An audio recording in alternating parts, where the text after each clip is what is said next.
భారత జాతి 75 వసంతాల స్వాతంత్ర్య సంబరాల్లో భాగంగా ఆకాశవాణి పరిచయం చేస్తున్న దేశరత్నాలు.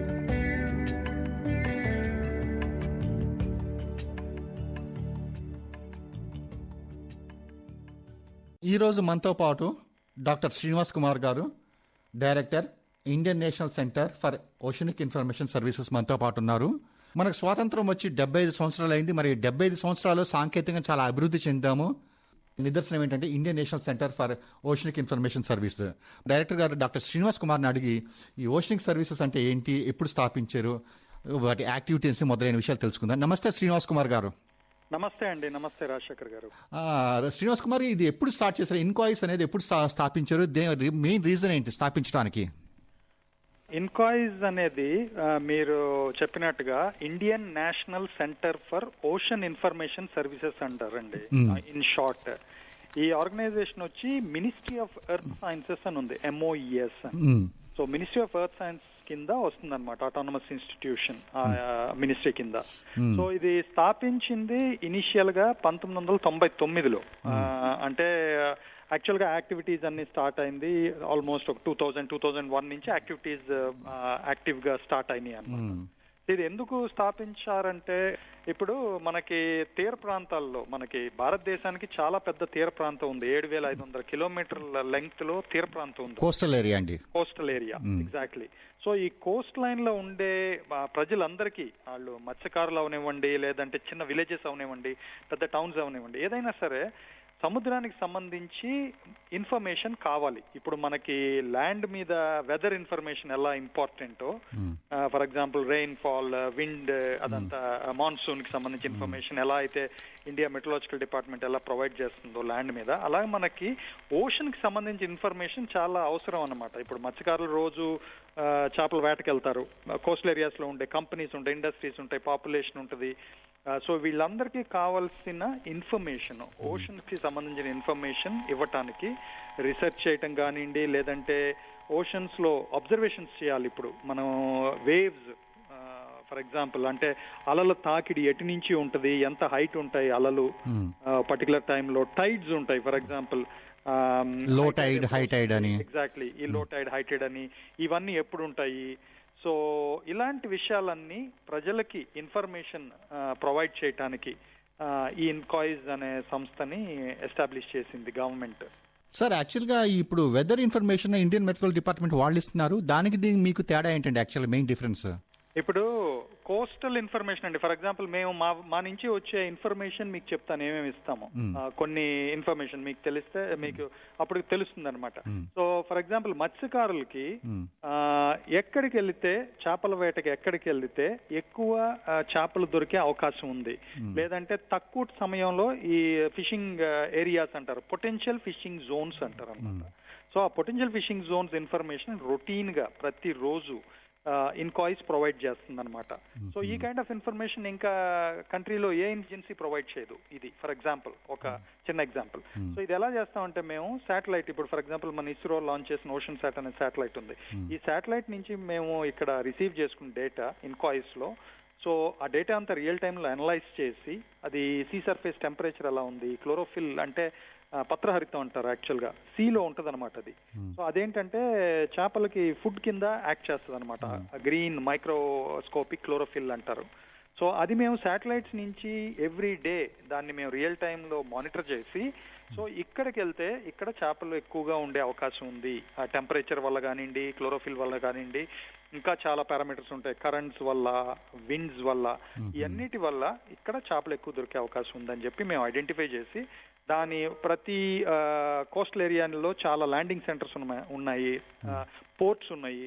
అక్కడి నుంచి ఫర్ ఎగ్జాంపుల్ విశాఖపట్నం నుంచి ఇంత దూరం ఈ డైరెక్షన్ లో వెళ్తే మీకు ఈ potential fishing zone location reach అయ్యే అవకాశం ఉందని చెప్పి మనం రోజు ఇన్ఫర్మేషన్ ప్రొవైడ్ చేస్తాం అనమాట. సో అది ఒక ఇన్ఫర్మేషన్. రెండోది ఏంటంటే, ఫర్ ఎగ్జాంపుల్ అలలు, వేవ్ హైట్. ఇప్పుడు మనం ఎక్కడికి వెళ్ళాలో చెప్తే సరిపోదు, అక్కడికి వెళ్ళటానికి సేఫా కాదా. ఇప్పుడు మనకి సముద్రంలో తుఫాన్లు వస్తూ ఉంటాయి, తుఫాన్ వల్ల వేవ్ హైట్స్ ఎక్కువ ఉండొచ్చు, విండ్ స్పీడ్స్ చాలా ఎక్కువ ఉండొచ్చు, చిన్న చిన్న బోట్లు అక్కడికి వెళ్ళలేకపోవచ్చు. సో ఈ కైండ్ ఆఫ్ సేఫ్టీ ఇన్ఫర్మేషన్ అన్నమాట. దీన్ని ఓషన్ స్టేట్ ఫోర్కాస్ట్ అంటారు. మేము ఇన్కాయిస్ లో చాలా డేటా రిసీవ్ చేసుకుని ఆ డేటా అంతా అనలైజ్ చేసి మా దగ్గర కంప్యూటర్స్ పెద్ద పెద్ద కంప్యూటర్స్ ఉంటాయి, హై పర్ఫార్మెన్స్ కంప్యూటింగ్ సిస్టమ్స్ అంటారు.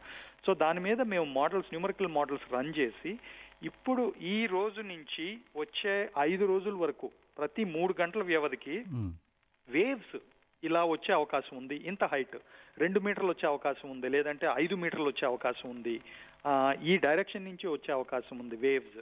అలాగే కరెంట్స్ అంటే ఇప్పుడు మనం వాటర్ ఎటు నుంచి ఎటు ఫ్లో అవుతుంది అనేది అనమాట. సో అది కరెంట్ ఇన్ఫర్మేషన్.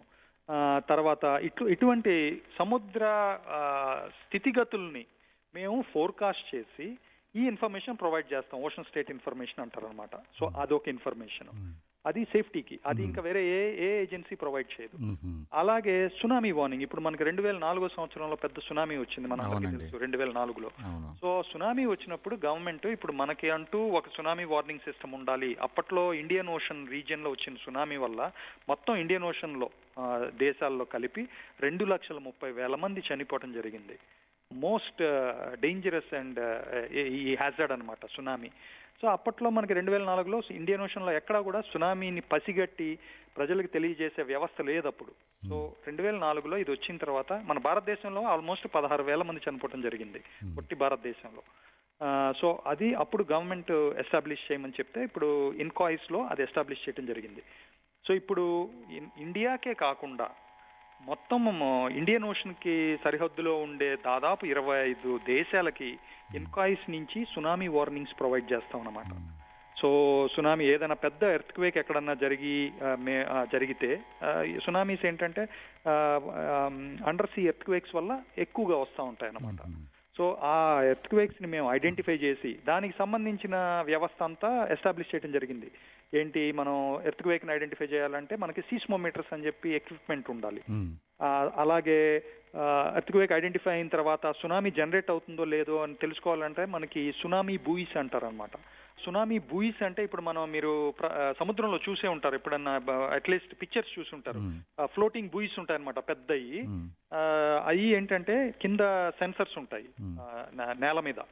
సముద్రంలో అట్టడుగున ఒక 4,000 మీటర్ల అడుగులో మేము ప్రెషర్ సెన్సర్స్ అంటారు అనమాట, అవి పెట్టి అది సర్ఫేస్ బూయికి కమ్యూనికేట్ చేస్తుంది. ఆ డేటా మనకి వార్నింగ్ సెంటర్కి ఇక్కడ రియల్ టైంలో వస్తుంది అనమాట. సునామీ బూయిస్ అంటారు. సో వాటిని ఎస్టాబ్లిష్ చేయడం జరిగింది. తర్వాత ఎక్కడన్నా ఎర్త్క్వేక్ వచ్చి సునామీ గనక జనరేట్ అయ్యి ఉంటే అది మన కోస్తా ప్రాంతాలకి, తీర ప్రాంతాలకి ఎంత సమయంలో వచ్చే అవకాశం ఉంది, ఎంత హైట్ లో వస్తుంది సునామీ అని చెప్పి మేము ఇక్కడ మా దగ్గర న్యూమరికల్ మోడల్స్ రన్ చేసి ప్రజలందరికీ నేషనల్ డిజాస్టర్ మేనేజ్మెంట్ అథారిటీ కానివ్వండి, లేదంటే మినిస్ట్రీ ఆఫ్ హోమ్ అఫైర్స్ కానివ్వండి, ఎవరైతే సునామీ డిజాస్టర్ మేనేజ్మెంట్ వ్యవస్థలో ఉంటారో స్టేట్స్ కానివ్వండి, ఆంధ్ర, ఒడిస్సా, ఏ స్టేట్స్కి అయితే సునామీ వచ్చే అవకాశం ఉందో వాళ్ళందరికీ మనం ఇన్ఫర్మేషన్ రియల్ టైంలో, ఎందుకంటే సునామీ ఒకసారి జనరేట్ అయిన తర్వాత మన తీర ప్రాంతానికి రావడానికి 2-3 గంటల కంటే ఎక్కువ వ్యవధి ఉండదన్నమాట. సో అది ఐడెంటిఫై చేసి సునామీ వార్నింగ్స్ ప్రొవైడ్ చేస్తాం. ఇది ఒక మేజర్ సర్వీస్. తర్వాత ఇంకోటి మనకి for example search and rescue. For example సముద్రంలో ఎక్కడైనా ఏదైనా వస్తువు అంటే ఏదైనా కానివ్వండి, పడవ కానివ్వండి, లేదంటే ఫ్లైట్ కానివ్వండి, ఏదైనా సరే మిస్ అయినప్పుడు అది సెర్చ్ అండ్ రెస్క్యూ ఇన్ఫర్మేషన్ అంటాం అనమాట. సో ఆ కైండ్ ఆఫ్ మోడల్స్ మేము రన్ చేసి ఇక్కడ గనక పడి ఉంటే ఈ వస్తువు 2 రోజుల్లో కానీ 3 రోజుల తర్వాత మనం ఎప్పుడన్నా ఎతుకుతుంటే ఎక్కడ దొరికే అవకాశం ఎక్కువ ఉంది అని చెప్పి మోడల్స్ రన్ చేసి అది నేవీకి కానీ, కోస్ట్ గార్డ్కి కానీ, ఏదైతే గవర్నమెంట్ ఏజెన్సీస్ ఉన్నాయో వాళ్ళకి అందజేయడం జరుగుతుంది అనమాట ఇన్ఫర్మేషన్ రియల్ టైంలో. సో అది కూడా సేఫ్టీకి సంబంధించిన ఇది అనమాట.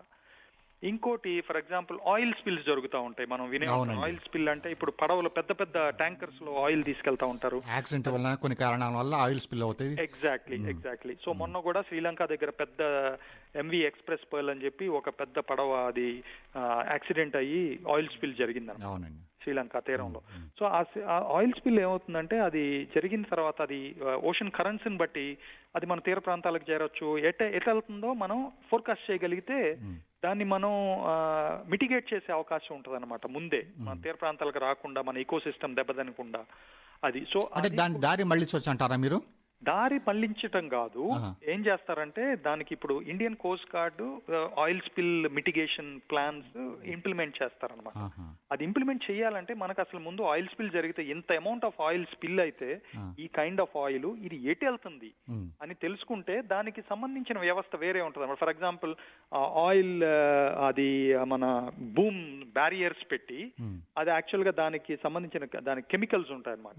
ఆ కెమికల్స్ స్ప్రే చేసి డిగ్రేడ్ చేయటం అలాంటివి వేరే చాలా రకాల పద్ధతులు ఉంటాయన్నమాట ఆయిల్ స్పిల్ ని మిటిగేట్ చేయటానికి. లేదంటే దాన్ని మన బీచెస్ లోకి వచ్చేస్తే దాన్ని క్లీన్ చేయటానికి మనం ముందస్తు చర్యలు తీసుకోవటానికి. సో ఇలాంటి వాటన్నిటికీ అది ఎటు వెళ్తుంది అనేది తెలవాలి మనకి. సో ఆ kind of oil spill trajectory forecasting system అని చెప్పి ఉంటుందండి, అది ఇస్తాం మనం ఇన్కాయిస్ నుంచి. తర్వాత కొన్నిసార్లు ఏంటంటే మనకి తీర ప్రాంతాల్లో పెద్ద వేవ్స్ వస్తాయి మన దగ్గర. ఇక్కడ మనకి తుఫాను ప్రభావం ఏమి ఉండదు, అంటే మనకి ఇక్కడ తుఫాను ఉన్నప్పుడు వేవ్స్ ఎక్కువ వస్తాయి. కానీ అలాంటి పరిస్థితులు మనకి మన లోకల్ ఏరియాస్ లో లేకుండా స్వెల్స్ అంటారు, అంటే మనకి చాలా దూర ప్రాంతాల్లో అంటే సదర్న్ ఓషన్ ఈక్వేటర్ కి దిగువన ఉండే సదర్న్ ఓషన్ లో గనక పెద్ద స్టార్మ్స్ విండ్స్ ఉంటే దానివల్ల పెద్ద వేవ్స్ జనరేట్ అయ్యి కొన్ని రోజుల తర్వాత మనకొచ్చి తగులుతాయి ఇక్కడికి మన కోస్టల్ ఏరియాస్ కి. సో అట్లాంటి స్వెల్ వేవ్స్ అంటారనమాట. అది పెద్దగా వచ్చి మన కోస్ట్ లో ఇనండేషన్ జరుగుతుంది, మనకు తెలియదు ఎందుకు జరిగింది, ఎందుకు వేవ్ వచ్చింది, ఇది ఏంటి నార్మల్ టైడ్ కంటే ఎక్కువ ఉందే అని చెప్పి అనుకుంటా ఉంటాం. అప్పుడప్పుడు మనకి రిపోర్ట్స్ వస్తూ ఉంటాయి తీర ప్రాంతాల్లో బాగా ఎక్కువ వేవ్స్ వచ్చినాయి ఈ బీచ్ లో, ఎందుకు వచ్చినాయి అని చెప్పి. సో అది స్వెల్ వేవ్స్ అంటారు. అది ముందుగా మీరు పసిగట్టగలరు. Exactly. What is accuracy doctor గారు, డాక్టర్ శ్రీనివాస్ కుమార్ గారు, వాట్ ఈస్ అక్యురసీ? ఇప్పుడు వీటన్నిటికండి ఏ సర్వీస్ కైనా సరే, ఇప్పుడు వేవ్స్ అయినా సరే స్వెల్స్ అయినా సరే మనకి అక్యురసీ చాలా బాగుంది. ఎలా చెప్తున్నానంటే ఇది విండ్ ఫోర్కాస్ట్ కావాలి మనకి. ఆ విండ్స్ యూజ్ చేసి మొత్తం ఇండియన్ ఓషన్ మొత్తం మీద మేము మోడల్ రన్ చేస్తాం.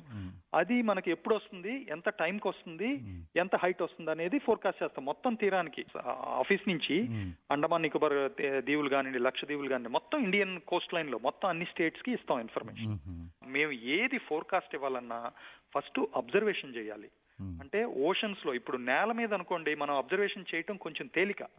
ఇప్పుడు ఓషన్ లో అబ్జర్వేషన్స్ చేయాలంటే పడవలు ఉండాలి, అంటే పెద్ద పెద్ద షిప్స్. మా మినిస్ట్రీకి చాలా షిప్స్ ఉన్నాయి, షిప్స్ మీద సైంటిస్ట్ వెళ్ళి అబ్జర్వేషన్స్ చేస్తారు, కానీ అది సరిపోవు అనమాట.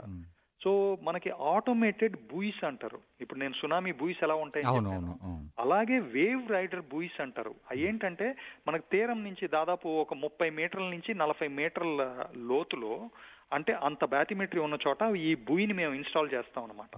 అటువంటి మనకి ఆల్మోస్ట్ 14 బూయిస్ ఉన్నాయి ఇప్పుడు మొత్తం. ఇటు వెస్ట్ బెంగాల్ నుంచి స్టార్ట్ చేసి ఇటు గుజరాత్ వరకు మొత్తం అన్ని స్టేట్స్ కవర్ చేసుకుంటా. సో ఆ బూయిస్ నుంచి మనకి రియల్ టైంలో వేవ్ డేటా వస్తూ ఉంటుంది, శాటిలైట్ ట్రాన్స్మిట్ చేసి మనకి ఇన్కాయిస్కి వస్తూ ఉంటుంది అనమాట. ఆ వేవ్ డేటా ఇప్పుడు మేము ఫోర్కాస్ట్ చేసిన ఇన్ఫర్మేషన్, ఆ wave information actual observed information తో కంపేర్ చేస్తూ ఉంటాం ఎప్పటికప్పుడు రియల్ టైంలో. అది మా ఇన్ఫర్మేషన్ వెబ్సైట్ లో కూడా ఉంటది అనమాట ఆ ఇన్ఫర్మేషన్ డైరెక్ట్ గా. సో ఆ యాక్యురసీస్ చాలా బాగుంటాయి, ఎందుకంటే మా దగ్గర ఆ వేవ్ ఇన్ఫర్మేషన్ ని మేము అసిమిలేట్ చేసి మోడల్స్ లో ఇవ్వగలుగుతాము ఫోర్కాస్ట్. అలాగే మేము ఇచ్చిన ఫోర్కాస్ట్ ని వ్యాలిడేట్ చేయగలుగుతాము.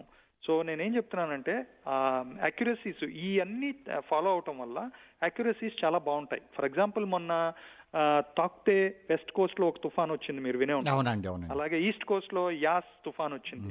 మనకి ఇండియా మెట్ డిపార్ట్మెంట్ కూడా మా మినిస్ట్రీ కిందే మేమందరం కలిసి పనిచేస్తాం. ఇన్కాయిస్, మినిస్టర్ ఆఫ్ మన ఐఎండి అన్ని కలిసి పనిచేస్తూ ఉంటాం. సో ఆ యాస్ తుఫాన్ వచ్చినప్పుడు ఇక్కడ నుంచి దాని ట్రాక్ ఇలా ఉంటుంది, ఇక్కడ ల్యాండ్ ఫాల్ అవుతుందని ఐఎండి నుంచి ఇన్ఫర్మేషన్ ఇస్తారనమాట. సో అటువంటి ఇన్ఫర్మేషన్ ఇచ్చినప్పుడు దానికి అడిషనల్ ఇన్ఫర్మేషన్ గా వేవ్ ఇంత ఉంటుంది, లేదంటే దీనివల్ల ఉప్పెన అంటారు కదండి, స్టార్మ్ సర్జ్ అంటారు. సో దానివల్ల ఉప్పెన ఎంత ఉంటుంది అనేది కూడా ఇన్కాయిస్ లో స్టార్మ్ సర్జ్ మోడల్స్ అనేవి ఉంటాయన్నమాట. అది మేము రన్ చేసి ఐఎండి ఇన్ఫర్మేషన్ తో పాటు ఈ ఇన్ఫర్మేషన్ కూడా ప్రొవైడ్ చేస్తాం అనమాట. ఐఎండికి ఇస్తాము, దాంతో పాటు ఇన్ఫర్మేషన్ ప్రొవైడ్ చేస్తారు. అంటే ఫర్ ఎగ్జాంపుల్ ఇది తీరం తాకే టైంకి ఉప్పెన ఇంత హైట్ ఉండొచ్చు, ఇంత హైట్ ఉంటే గనక ఈ తీర ప్రాంతాలు మునిగే ఒక 2 మీటర్ల ఎఫెక్ట్ అవ్వచ్చు, ఒక మీటర్ 2 మీటర్ల వేవ్ నీరు వచ్చి ఈ విలేజెస్ ఎఫెక్ట్ అవ్వచ్చు అనే ఇన్ఫర్మేషన్ ప్రొవైడ్ చేస్తాం.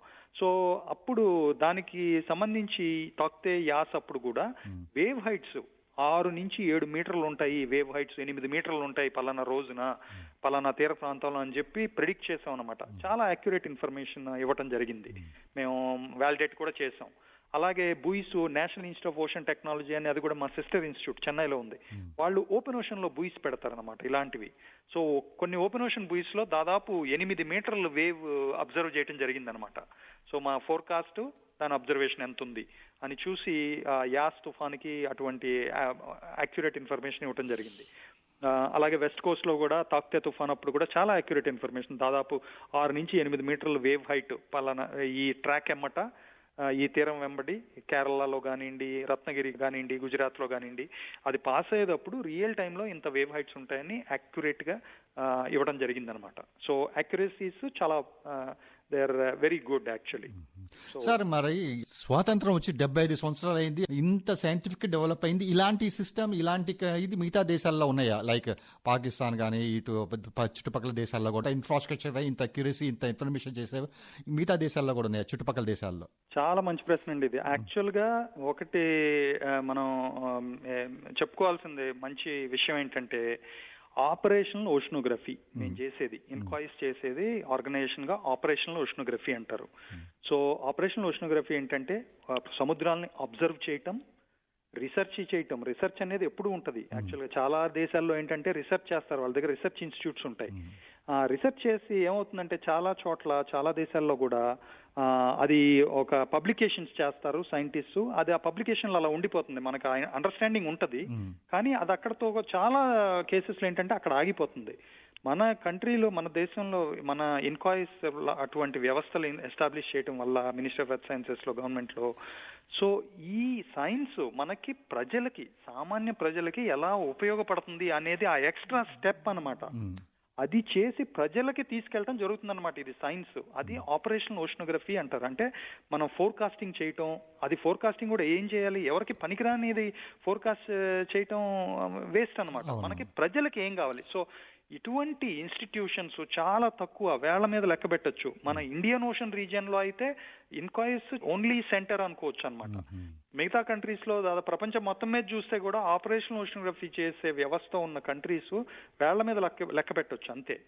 సో ఇండియన్ ఓషన్ లో ఇన్క్వైరీస్ మన భారతదేశం అటువంటి ఒక సెంటర్ అనమాట. సో ఇటువంటి operational oceanography information, forecasting information provide చేయడంలో ఇండియాకి మంచి, చాలా top institution. Indian national centre for ocean information services గురించి చాలా తెలియని విషయాలు కూడా మాకు చెప్పారండి. చాలా ధన్యవాదాలండి. థ్యాంక్ యూ అండి. Thank you very much.